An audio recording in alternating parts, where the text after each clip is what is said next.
بسم اللہ الرحمن الرحیم۔ السلام علیکم۔ میری عمر ان دنوں زیادہ نہیں تھی، میں یہی کوئی 17-18 سال کا ہوں گا جب اپنے ابا کے جانے کے بعد مجھے اپنے گھر والوں کے لیے کام کرنا تھا۔ دن رات کام کرنا، محنت مزدوری کرنا اور خون پسینے کی کمائی سے گھر کا دیا جلانا۔ میرے لیے زندگی اب پھولوں کی سیج نہیں رہی تھی، بلکہ میں محنت مزدوری کرنے والا ایک عام سا مزدور تھا۔ ایک ہوٹل میں کام کرتا تھا۔ میری عمر کاغذی طور پر 18 سال تھی، لیکن میں 15 سال کا بھی پورا نہیں ہوا تھا۔ میں نے جب سے ہوٹل میں نوکری شروع کی تھی، میرا واسطہ طرح طرح کے لوگوں سے پڑا تھا۔ میں کبھی کسی بنگالی سے ملتا تو کبھی کسی بھارت کے انجان آدمی سے، جسے نہ آج سے پہلے میں نے دیکھا ہوتا نہ بات کی ہوتی۔ اس ہوٹل میں بہت ہی زیادہ عورتوں کا آنا جانا لگا رہتا تھا، کیونکہ یہاں پر خواتین کے کالج اور اسکول وغیرہ بھی قریب تھے۔ شاید اسی وجہ سے زیادہ تر لڑکیاں ہمارے ہی ریسٹورنٹ میں آتی تھیں۔ لڑکیوں کے لیے کھانے پینے کا الگ انتظام بھی موجود تھا۔ ایک دن میں ایک لڑکی کو دیکھ کر جیسے اپنی نظریں جھپکانا بھول گیا تھا۔ یہ لڑکی تقریباً 20 سے 25 سال کے درمیان کی عمر کی ہوگی۔ خوبصورت اتنی تھی کہ اسے دیکھ کر میں اپنے قدم صحیح رکھنا بھول گیا، لڑکھڑا کر گر پڑا۔ میرے ہاتھ میں موجود شربت کا گلاس بھی نیچے گر گیا۔ نیچے گر کر گلاس ٹوٹ پڑا۔ آس پاس کے سبھی لوگوں کی توجہ مجھ پر تھی۔ ہوٹل کا مالک شاید اس لڑکی کو خوش کرنے کے لیے مجھے ڈانٹنے لگا۔ ڈانٹتے ڈانٹتے اس نے مجھے سور سے تشبیہ دے ڈالی اور کہنے لگا کہ تم جیسا سست لڑکا میں نے آج تک نہیں دیکھا۔ میں تمہیں نوکری سے نکالتا ہوں، تم جاؤ، جہاں جا کر رہنا چاہو رہ سکتے ہو، آئندہ کے بعد میرے اس ہوٹل مت دکھانا۔ یہ بات سن کر وہ لڑکی جس کے لیے میں شربت لے کر جا رہا تھا، وہ مجھ تک آئی اور کہنے لگی، تم فکر نہیں کرو، اگر یہ تمہیں نوکری سے نکالتا ہے تو اسے نکالنے دو، بلکہ ایسا کرو، اسے نوکری سے نکال ہی دو، میں اسے اپنے گھر لے کر جاؤں گی، میں اسے خود نوکری دوں گی۔ اس لڑکی نے جس ٹھاٹ سے ہوٹل کے مالک کو کہا تھا، ہوٹل کا مالک ہکا بکا دیکھنے لگا اسے، اور مجھے بھی ندامت بھری نظروں سے دیکھنے لگا۔ شاید نظروں ہی نظروں میں وہ مجھ سے معافی مانگ رہا تھا، مگر اب ان ساری باتوں کا کوئی فائدہ نہیں تھا۔ وہ عورت جو یہاں کھانا کھانے آئی تھی، اس شخص کی بد اخلاقی سے بہت پریشان ہوئی تھی۔ اس نے مجھے فوراً ہی نوکری پر رکھ لیا اور کہنے لگی کہ تم فکر نہیں کرو، میں نے تمہارے لیے بہت ہی آسان نوکری سوچی ہے۔ یہ ایسی نوکری ہے کہ تمہیں کہیں جانے کی ضرورت بھی نہیں پڑے گی، تنخواہ بھی اتنی ملے گی کہ تم خوش ہو جاؤ گے۔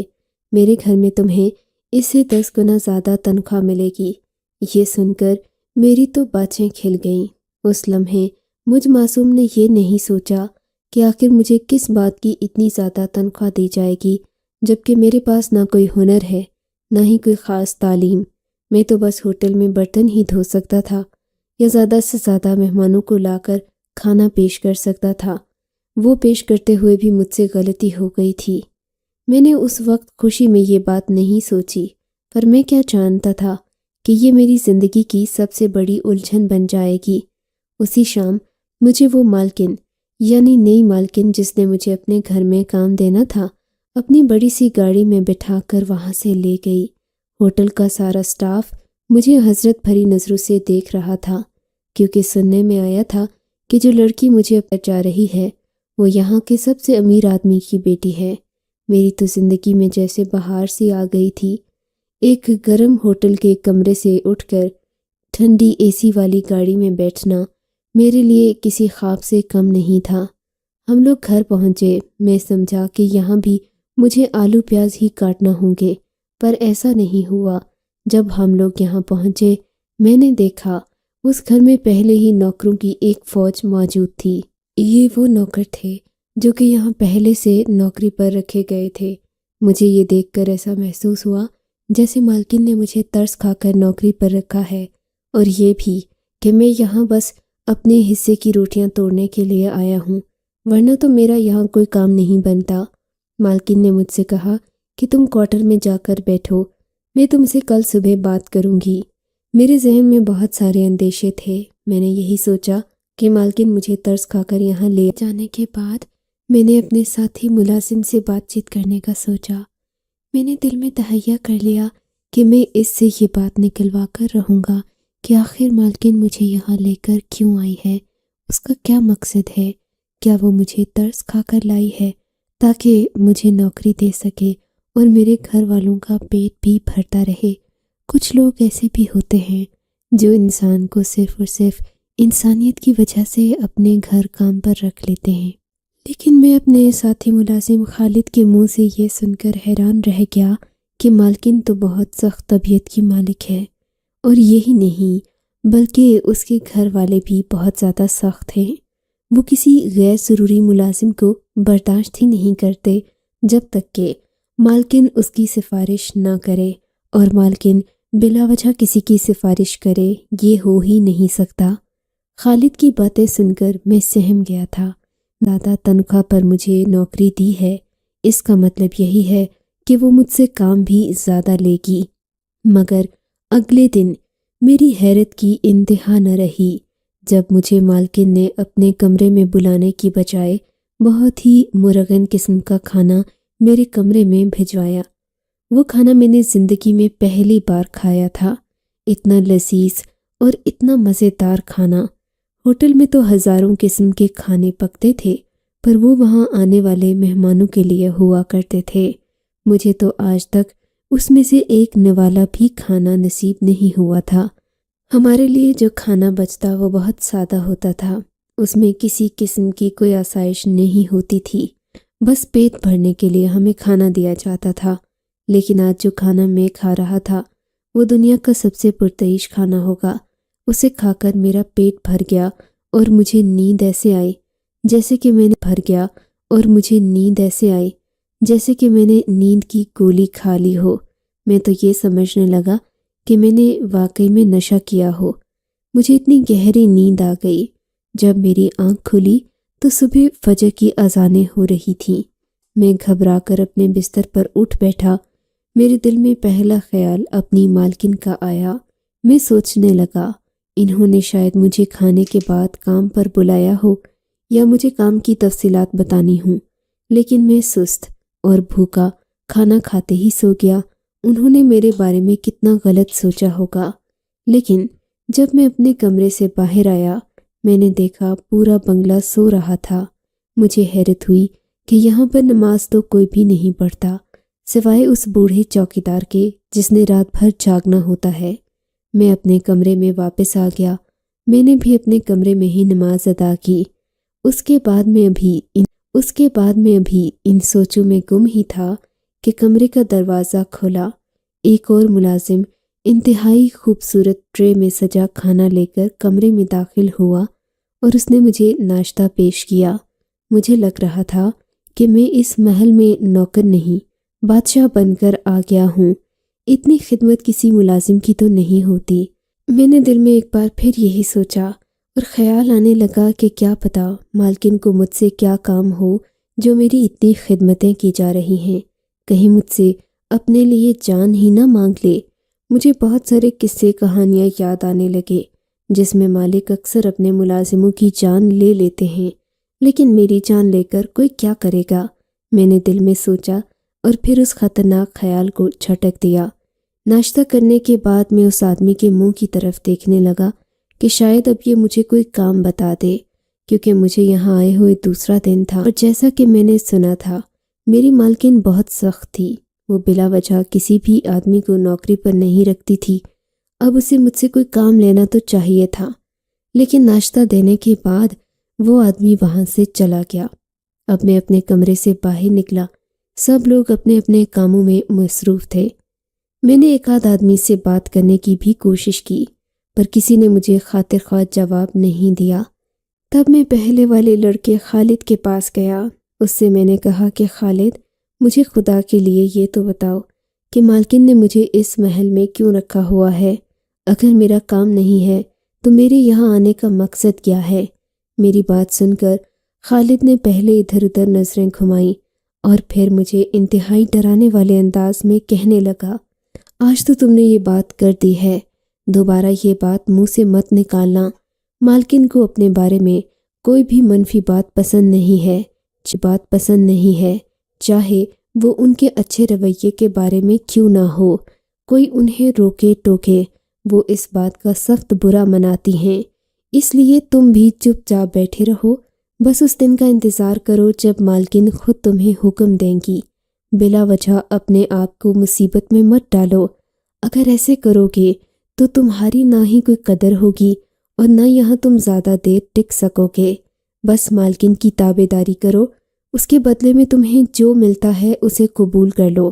اگر انہیں تم سے کام لینا ہوا تو تمہیں بتا دیں گی، ویسے بھی ہم میں سے کوئی بھی فارغ نہیں ہوتا، تو تم کیوں فارغ ہوگے؟ اس لمحے مجھے یوں لگا جیسے خالد کو مجھ سے حسد ہو رہا ہو۔ وہ بیچارہ پورا دن بھاگ بھاگ کر محل میں کام کرتا تھا، جبکہ میں جب بھی اپنے کمرے میں جاتا ہر طرف مجھے خوشبوئیں یا پھر لذیذ کھانے کو ملتے۔ میرے آئے ہوئے یہاں پہ ایک رات مالکن کی طرف سے مجھے حکم ملا کہ میں فوراً ان کے کمرے میں حاضر ہو جاؤں۔ میرے تو ہاتھ پاؤں کانپنے لگے، ماتھا پسینے سے شرابور ہو گیا۔ میں اسی دن کے انتظار میں تھا کہ مالکن مجھے کوئی حکم دیں گی، لیکن آج جب مالکن نے مجھے اپنے کمرے میں طلب کیا، میری حالت خامخواہ خراب ہو رہی تھی۔ ذہن میں ہزاروں سوالات اٹھ رہے تھے کہ پتہ نہیں مالکن کو مجھ سے کیا کام ہوگا، کہیں وہ مجھے نوکری سے فارغ نہ کر دے، کہیں یہ نہ کہہ دے کہ تمہاری مجھے ضرورت نہیں ہے۔ ہزاروں سوالات لیے میں مالکن کے کمرے میں داخل ہوا۔ میں تو ان کے چہرے پر نظر پڑتے ہی حیران رہ گیا۔ سفید رنگ کے کپڑوں میں ملبوس وہ انتہائی خوبصورت لگ رہی تھیں۔ کمرے میں مدھر موسیقی چل رہی تھی اور وہ بڑے آرام سے اپنے تخت پر بیٹھی ہوئی تھیں۔ پاس ہی ان کے چھوٹا سا میز رکھا تھا جس پر مختلف کاغذات بکھرے ہوئے تھے۔ میں نے دیکھا مالکن کسی کو دیکھ کر انہوں نے اچانک اپنا سر اوپر اٹھایا اور بولی، تم آ گئے، جلدی آؤ، مجھے تم سے ہی کام تھا۔ مالکن نے یہ کہہ کر کچھ کاغذات آگے بڑھا دیے اور بولی، ان پر دستخط کر لو۔ مجھ میں اتنی جرت تو تھی نہیں کہ میں پوچھتا، مالکن یہ کس چیز کے دستخط ہیں، کیسے کاغذات ہیں؟ بس میں نے ان کے حکم کی تعمیل کی۔ مجھے خالد کی بات یاد آ رہی تھی کہ مالکن سے کوئی سوال نہ کرنا، ان کے حکم کی تابع داری کرنا، سو میں نے ایسا ہی کیا۔ ان کاغذات پر 3-4 جگہوں پر دستخط کرنا تھے۔ اچھا، اگر تمہارے کمرے میں اپنے سامان وغیرہ کے لیے کوئی بیگ رکھا ہے تو وہ لا کر میرے کمرے میں جمع کرا دو۔ میں نے تو تم سے نہ تمہارا شناختی کارڈ مانگا، نہ ہی پاسپورٹ۔ مجھے تم سے دیگر معلومات بھی لینی چاہیے تھیں، لیکن چلو کوئی بات نہیں، تم ابھی جا کر مجھے ساری چیزیں یہاں ٹیبل پر رکھ کر دے دو۔ میں تم سے بعد میں بات کروں گی کہ مجھے یہ ساری چیزیں کیوں چاہیے۔ فی الحال میں مصروف ہوں، مجھے کہیں جانا ہے۔ میرا بیگ اور سارے کاغذات لے کر مالکن اپنے کمرے سے نکل گئیں اور میں انہیں دیکھتا ہی رہ گیا۔ میں نے سوچا کہ شاید مجھ سے کوئی اور نوعیت کا کام کروانا چاہتی ہوں گی، دفتر وغیرہ میں بٹھائیں گی۔ میں تو زیادہ پڑھا لکھا نہیں تھا۔ میں نے خالد سے یہ بات کی، کہنے لگا، میں نے مالکن کو کچھ باتیں کرتے سنا تھا، اس کے پیش نظر بس اتنا ہی کہہ سکتا ہوں کہ تمہارا کام رات کو ہوگا، رات کو 8 بجے سے لے کر صبح 8 بجے تک، پر میں یہ نہیں جانتا کہ تمہارے کام کی نوعیت کیا ہوگی، لیکن اتنا جان لو کہ تم یہاں سے کہیں نہیں جاؤ گے۔ تمہارے لیے بے روزگاری منتظر نہیں کھڑی، تم اتنا پریشان ہونا چھوڑ دو۔ خالد کی باتیں سن کر مجھے تسلی ہو گئی تھی۔ میں واپس اپنے کمرے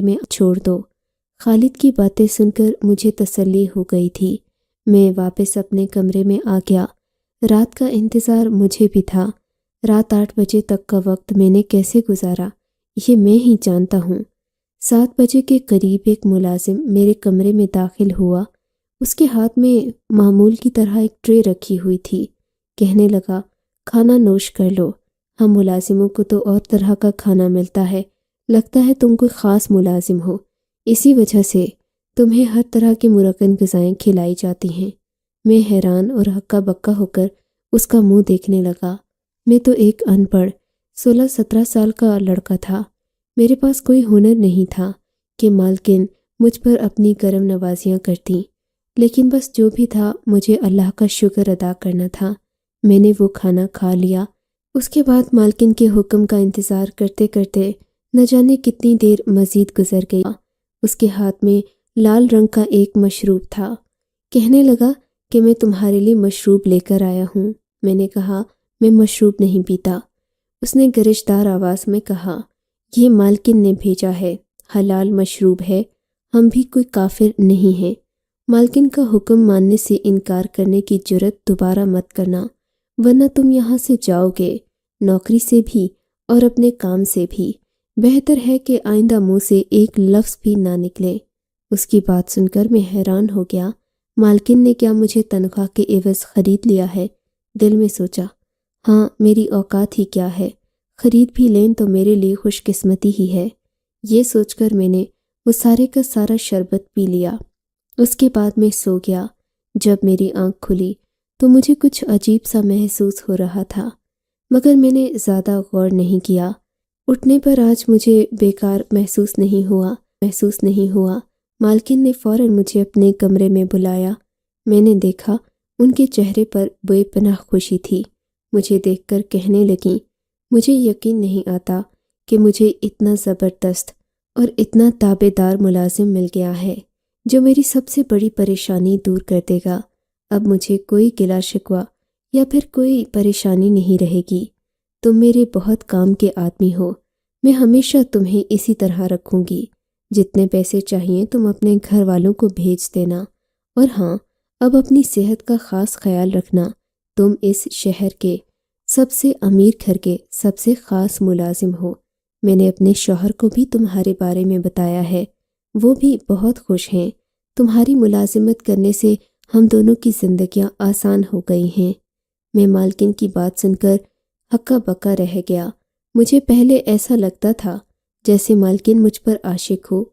اس دن تو ایک پل کے لیے مجھے یہ گمان ہوا کہ وہ مجھ سے نکاح کرنے جا رہی ہے، کیونکہ اکثر کہانیوں میں میں نے دیکھا کہ ایک غریب ملازم کو ایک امیر عورت اپنے نکاح میں باندھ لیتی ہے۔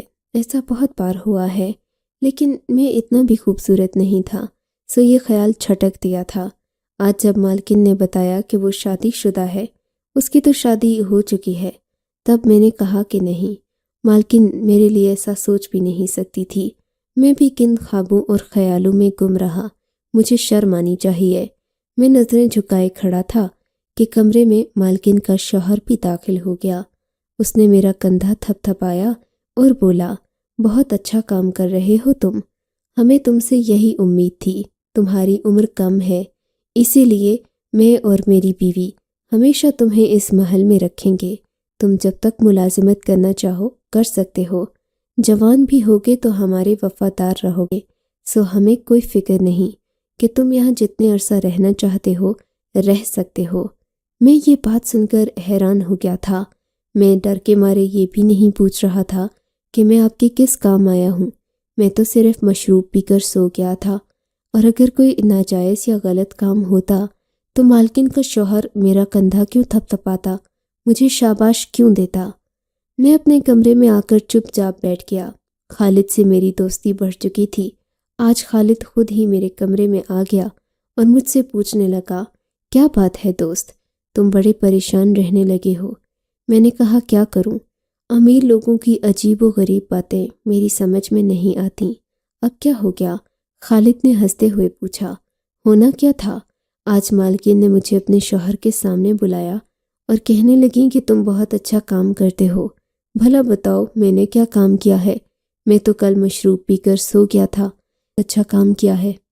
اب تم ہی بتاؤ، میرا حیران ہونا بنتا ہے یا نہیں؟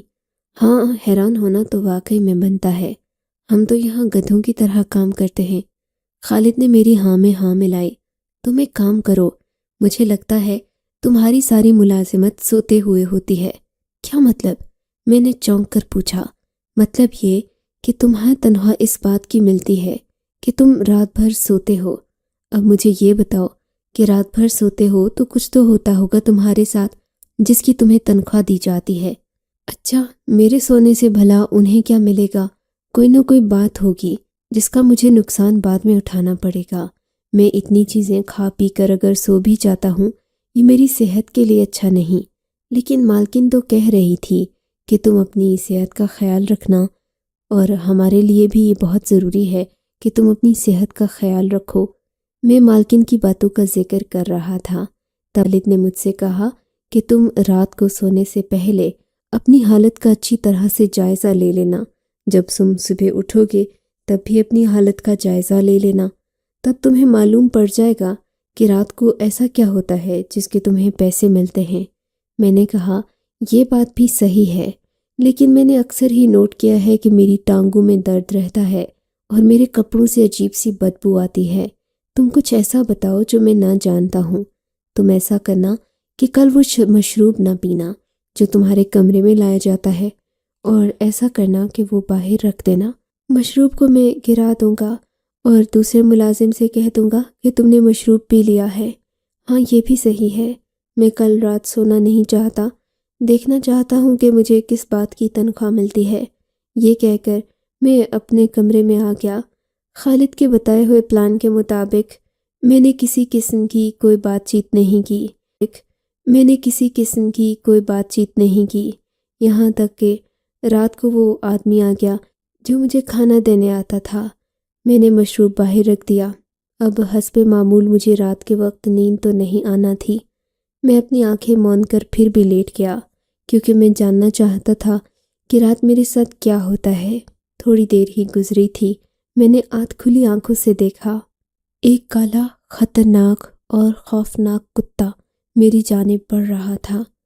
وہ کتا اس قدر خوفناک تھا کہ اگر کوئی خواب میں بھی دیکھے تو چیخ کر اٹھ بیٹھے۔ میں تو پھر کم عمر اور نوجوان لڑکا تھا۔ میں نے چیخ ماری اور میں اٹھ بیٹھا۔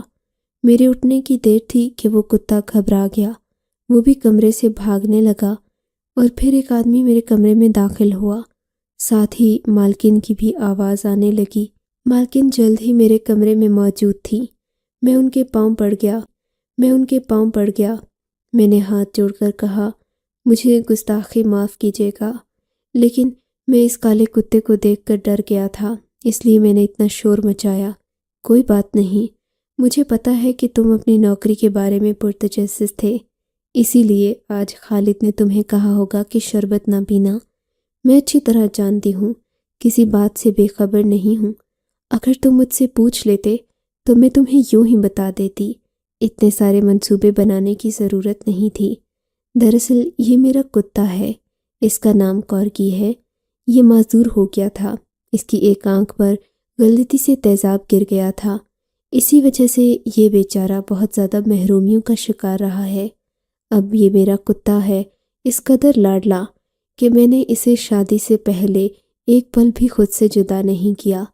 میرے ابا مجھ سے کہتے تھے کہ تم اس کتے کو اتنا لاڈ پیار مت دو، آخر انسان تو نہیں۔ کرتے کرتے میری شادی ہو گئی۔ شادی کے بعد میرے شوہر کو اس سے بہت زیادہ نفرت ہونے لگی۔ ایک تو یہ شکل کا خوبصورت نہیں ہے، میرا مطلب عام کتوں کی طرح نہیں کہ اس پر پیار آئے۔ دوسرا یہ کہ یہ پہلی بار دیکھنے میں خوفناک لگتا ہے، اسی لیے میرا شوہر مجھے اس کتے کے پاس بھی جانے نہیں دیتا تھا۔ دن بدن یہ مرجھانے لگا۔ اس دن جب تمہیں میں نے ہوٹل میں دیکھا، تم تھے تو مرد لیکن تمہاری شبہ عورتوں کی سی ہے۔ میں نے سوچا کہ اگر میں تمہیں گھر لاؤں، تمہیں اپنے جیسے کپڑے پہناؤں، میرا کتا تمہارے ساتھ آرام سے رہ لے گا اور تمہیں میری جگہ سمجھ کر تمہارے ساتھ سو بھی جائے گا۔ اس طرح اس کی صحت بھی خراب نہیں ہوگی۔ تبھی میں تمہیں اس نوکری پر لے کر آئی ہوں، ورنہ میں تمہیں اتنی زیادہ تنخواہ دے کر کبھی بھی اپنے گھر میں نہ رکھتی۔ اب اگر تم چاہو تو یہ نوکری چھوڑ سکتے ہو، زیادہ آسان نوکری کہیں نہیں ملے گی۔ یہ کتا خوفناک ضرور ہے لیکن بے ضرر ہے، تمہیں کچھ نہیں کہے گا، اور اب مجھے اتنے ڈرامے کرنے کی بھی ضرورت نہیں ہے۔ تم اس راز سے واقف ہو ہی گئے ہو تو تم خود اس کے ساتھ دن کے وقت بھی رہ لو گے۔ مالکن کی بات سن کر میں نے ایک ٹھنڈی آہ بھری۔ میں نے تو جس چیز کو اپنے ذہن میں پہاڑ بنا لیا تھا وہ کچھ بھی نہ نکلی۔ اصل بات تو یہ ہے کہ خوف انسان کے سکون کا دشمن ہے۔ میں بھی اگر ایک سادہ سوال کر لیتا تو اتنا بے چین نہ رہتا۔ آپ کو اگر یہ کہانی اچھی لگی ہے تو اس ویڈیو کو لائک کیجیے، اور اس طرح کی مزید کہانیاں سننے کے لیے ہمارے چینل کو ضرور سبسکرائب کیجیے۔ کہانی سننے کا شکریہ۔ آپ سے ملاقات ہوگی اگلی ویڈیو میں، تب تک کے لیے اللہ حافظ۔